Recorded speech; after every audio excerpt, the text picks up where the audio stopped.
My therapist saved my life without ever showing his face. I fell in love with his voice. And then I heard it in a coffee shop. I didn't start therapy because I was brave. I started because I was tired of pretending I was fine when I wasn't. The nights were the worst. My thoughts felt louder after midnight. Every sound in my apartment echoed back at me. I needed someone to listen, not fix me, not rush me, just listen. That's how I found him. The platform didn't show faces. It didn't even show names. Just a time slot and a calm, neutral profile icon. Audio only. At first I thought it was strange. Then it felt safe. No eyes watching me cry. No expressions to read. Just a voice in my ear. Our first session lasted 48 minutes. He asked simple questions. How are you sleeping? When did you last feel okay? What scares you most right now? His voice was steady and warm. Not soft in a rehearsed way. Soft like he meant it. He didn't interrupt when I paused. He didn't rush me when I struggled to find words. He let silence exist without making it uncomfortable. By the end of that first session, I realized something unsettling. I'd said things I'd never said out loud before. Not to my friends, not to my family, not even to myself. When the session ended, I stared at my phone longer than I should have. My chest felt lighter. My throat felt tight. I told myself it was just relief. Week after week, I booked the same time slot. Same day, same hour. His voice became part of my routine. It was there when I talked about my breakup, when I admitted how invisible I felt in crowded rooms, when I confessed that I hated my own reflection some days. He remembered details, small ones, the kind that made me feel seen even without being seen. Sometimes I caught myself imagining him. I tried not to. I told myself it didn't matter what he looked like. I told myself this was professional, safe, temporary. Still, my mind filled in gaps. A warm smile, kind eyes, hands that stayed still when he listened. The worst part was how much I waited for his voice. I scheduled my days around that hour. I felt calmer knowing it was coming. I hated that feeling. The dependence, the quiet hope I felt when he said my name at the start of each session. One night after we ended a call, I realized I didn't just feel heard. I felt attached. And that scared me more than anything I had said out loud. Do you think emotional attachment can begin without ever seeing someone? By the third month, I stopped pretending the sessions were just appointments. They felt like conversations I carried with me long after they ended. His voice lingered in my head when I walked home, when I lay in bed, when I caught myself smiling at nothing in particular. I noticed patterns. He always breathed in before answering something difficult. He said my name gently but never too often. When I cried, he never rushed me. He let the sound exist until I was ready to speak again. I started recognizing the rhythm of him the way you recognize a song before the chorus begins. I told myself this was normal. Therapy was supposed to feel comforting. That didn't mean it was wrong. Still, I began censoring myself. Not because I was embarrassed, but because I didn't want him to hear certain things, like how much I looked forward to our sessions, like how his voice grounded me more than anyone else's. One evening, he asked a question that stayed with me long after the call ended. He asked how I felt when our sessions ended. I laughed it off at first, said I felt fine, said I felt lighter. He waited. Silence again, the kind that invited honesty. I admitted that I felt a little empty when we disconnected. I tried to soften it with a joke. He didn't laugh. His voice stayed calm, but something shifted. He reminded me gently about boundaries, about the importance of independence, about how therapy was a space, not a replacement for connection. I agreed. Quickly. Too quickly. I hated how exposed I felt. After that session, I sat on my couch staring at the wall, wondering why his words felt like rejection, even though they weren't meant to be. The next week, I almost canceled. I told myself it would be healthier. But when the reminder notification appeared, my finger hovered and then pressed confirm. The moment his voice returned, everything inside me settled again. That session felt different, lighter. We talked about small things. My work, my favorite cafe, the book I had been reading. He shared less as always, but I caught glimpses. He liked quiet mornings. He preferred coffee over tea. His laugh was rare but real. After that, I stopped imagining his face. I imagined his life instead. Where he lived, what his apartment looked like, whether he walked home after work or drove. I hated myself for it. I reminded myself he was just a voice, a professional voice, nothing more. But when he said, "See you next week," my chest tightened in a way that felt dangerously close to longing. Have you ever felt something grow stronger the more you tried to ignore it? There was a moment I remember clearly because it felt ordinary at the time. That's what scares me now. It happened during a session that started like any other. Same greeting, same calm tone, same familiar comfort settling into my chest. I was talking about a memory from college. A night I stayed up on the roof of my dorm building with someone I thought I loved. I described the cold air, the city lights, the way I felt hopeful and foolish at the same time. Halfway through the story, my voice cracked. I stopped speaking. He didn't rush me. He said quietly that it sounded like I missed who I used to be.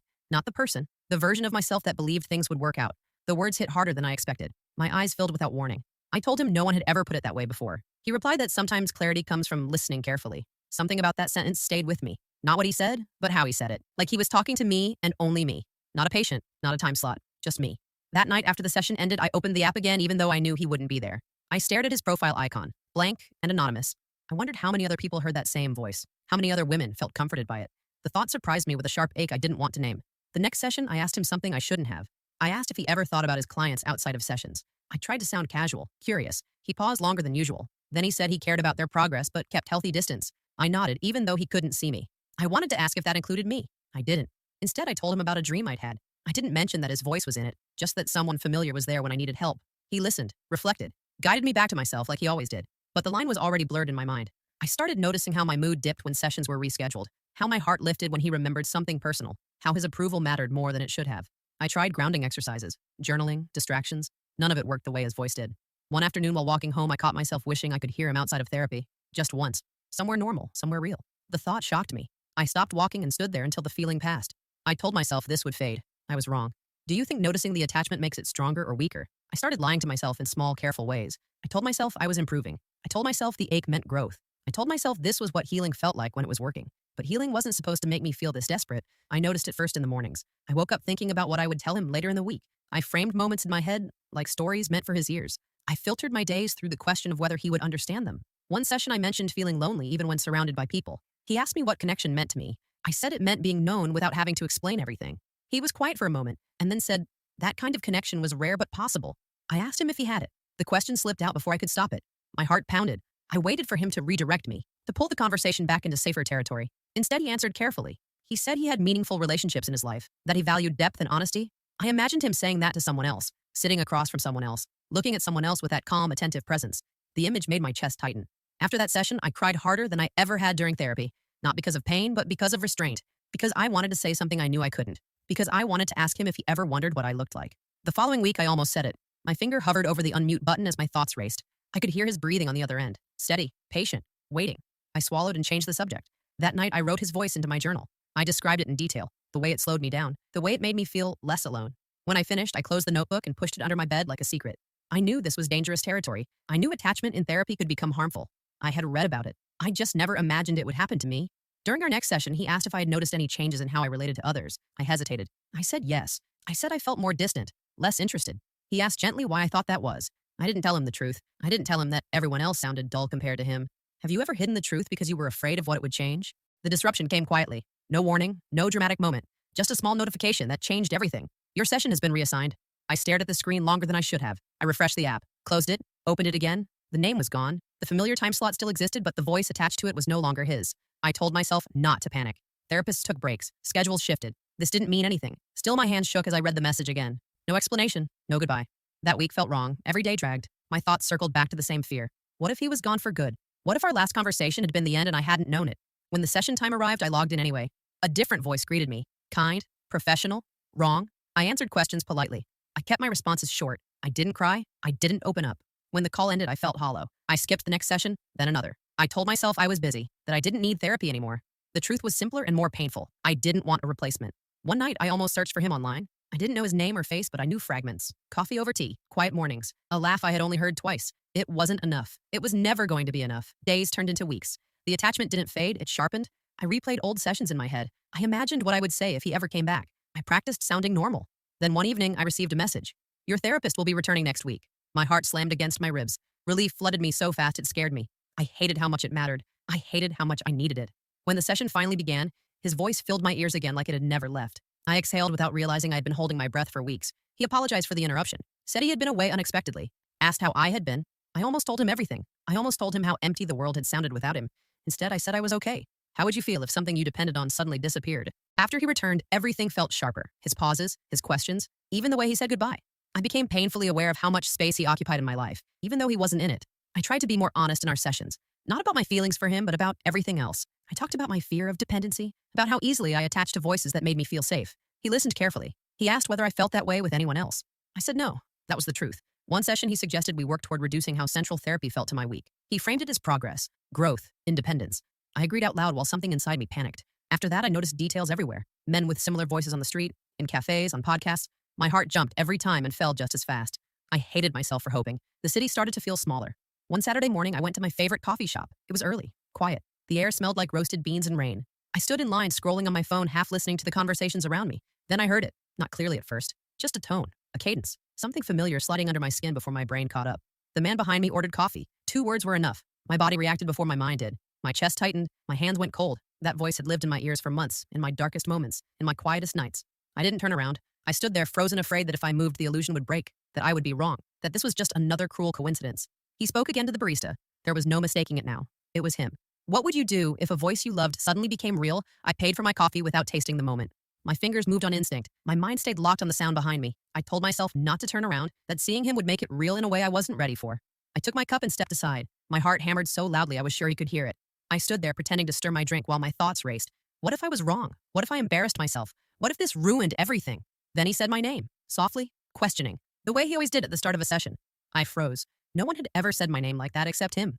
I turned slowly, afraid of what I would find, afraid of what it would mean. He looked exactly like a stranger. That was the first thing I noticed. Not handsome, not plain, just ordinary. Brown jacket, tired eyes, a face that didn't match the image I had built in my head. For a second, disappointment flickered through me and I hated myself for it. Then he smiled. It wasn't dramatic, it wasn't cinematic, it was small and uncertain and painfully human. And suddenly the voice had a place to live. He asked if I was okay, if I wanted to sit. I nodded because words refused to form. We chose a table near the window. The silence between us felt different than it did in sessions. He wasn't guiding it. I wasn't hiding in it. He said meeting like this wasn't appropriate. He said it gently, carefully, like he didn't want to hurt me. I agreed too quickly. Again. I told him I recognized his voice by accident. I told him I hadn't been looking. He believed me. Or he chose to. We drank our coffee without touching it much. He asked how I'd been feeling lately. Old habits surfaced. I answered honestly. Too honestly. Then he stood up. He said we should talk about this in session. He said it was important to process it safely. I watched him walk away feeling something crack inside my chest. As he reached the door, he turned back. He said, I'm glad you're real too. Would seeing someone change how you felt about them? The session after the coffee shop felt heavier than any before it. I logged in early. My hands wouldn't stop shaking. When his voice came through my headphones, it sounded the same. That somehow made it harder. He acknowledged what happened right away. He said unexpected encounters could stir complicated emotions. He said it was important we talked about boundaries and safety. His tone was calm but careful, like he was walking on thin ice. I wanted to scream that the ice had already cracked. Instead, I listened. I nodded. I agreed. I said I understood. Inside, I was unraveling. Seeing him had changed everything and nothing at the same time. The voice I loved was still there, but now it had eyes and hands and a life I wasn't part of. He asked how I felt seeing him. I told the truth, but not all of it. I said it was surprising, grounding, strange. I didn't say it was disappointing at first or comforting after. I didn't say how human he looked. He said it was normal for projection to dissolve when reality intervened. The word projection stung. I knew he was right. I just hated how small it made my feelings sound. He suggested a plan, shorter sessions, a gradual transition toward less frequent contact. He framed it as growth, as success. My chest tightened again. I agreed because I always did. After the session ended, I sat in silence, staring at my reflection in the dark screen. I felt foolish, exposed, grateful, all at once. The next few weeks were strange. Sessions felt more clinical, less warm. I missed the old rhythm. I missed the comfort I had mistaken for connection. One night, he asked if I felt angry with him. The question surprised me. I said no. He waited, silent again. I admitted I felt loss, not of him, but of the version of myself that felt safe leaning on his voice. He said that was an important realization. Then he said something unexpected. He said he cared about my well-being deeply, not as a voice, not as an idea, but as a person. Can something be real and still not be meant to last? I didn't realize how much of myself I had poured into his voice until I started taking it back. The shorter sessions forced space into my week, silence where comfort used to be. At first, it felt like withdrawal. Then slowly, it felt like breathing. I filled the gaps clumsily. Long walks without headphones, coffee alone without distractions, conversations with friends where I stayed present even when it felt awkward. I noticed how often I searched for his calm tone in other people, how rarely I found it. In one session, he asked what I was learning about myself. I said I was learning that I confuse safety with closeness, that being understood feels like being loved even when it isn't.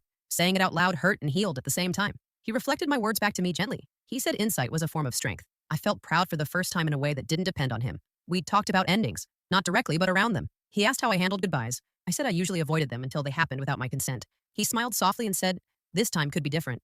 I thought about the coffee shop moment, about how the voice had survived reality, about how seeing him hadn't ruined it. It had placed it, in context, in limits. Near the end of the session, I surprised myself. I thanked him, not for saving me, not for being there, but for teaching me how to sit with myself without needing someone else's sound in my ears. There was a pause, a long one. Then he said he was proud of me. The words didn't pull me toward him the way they once would have. They landed gently and stayed. When the call ended, I closed the app without lingering. I stood up. I opened my window. The city sounded loud and alive. I didn't reach for my phone. Later that week, I passed the same coffee shop. I didn't go in. I smiled anyway. Have you ever grown by letting something meaningful go? The final session came quietly. I logged in with a mix of calm and curiosity, no heart-pounding anxiety like before. The voice I had grown attached to filled my ears immediately. It sounded the same, steady, calm, familiar, and somehow for the first time it felt distant but not cold. He asked how I was feeling. I answered honestly. I felt steadier than before. Not perfect, not complete, but more myself than I had been in months. I told him about my small victories, the quiet moments where I noticed my own strength, the nights I managed my anxiety without leaning on the comfort of his voice. He listened, giving space to each word. Then he reminded me gently that attachment doesn't vanish instantly. What I felt was real and human. It mattered, but it could be carried differently with boundaries and awareness. I nodded. The words landed in a way that was grounding rather than pulling, freeing rather than confining. We spoke about the future, about maintaining my own support systems, about trusting my judgment when my mind began to spiral. He asked what I would take from our time together. I paused, thinking of months of confessions, tears, revelations, and laughter hidden behind anonymity. I said I would take the feeling of being heard without judgment, the patience of being slowed down, and the confidence to sit with myself without needing someone else's voice to validate my existence. He reflected my words, saying insight and growth are forms of strength. I felt proud, truly proud, in a way that had nothing to do with him and everything to do with myself. This was a triumph, quiet and intimate, unremarkable to anyone else but monumental to me. We talked about endings indirectly, in the subtle ways of understanding closure. He thanked me for trusting him, for showing up for myself in this process. I thanked him for listening, for guiding me to my own voice without ever imposing his presence. It was the kind of exchange that felt final without needing fanfare or dramatics. When the session ended, I removed my headphones slowly. The room felt full instead of empty. I stayed for a moment, breathing in the quiet, letting the silence exist without discomfort. It was a different kind of calm, the kind I could carry forward. Weeks passed. Life moved on. Some nights were still challenging, some mornings still quiet. But the rhythm of my days belonged to me. One afternoon, I stood in a coffee shop line. A man spoke behind me. My heart did not leap. I smiled at the normalcy of it, at my own ability to be present without yearning. I realized then that what I had loved was not a person, but the feeling of safety, of being understood, of being slowed down to notice myself. And now, I could give that to myself. I hadn't fallen in love with a man. I had fallen in love with the feeling of being seen, being heard, being human, and that love, finally, belonged entirely to me. Do you think love can sometimes be a lesson rather than a person? And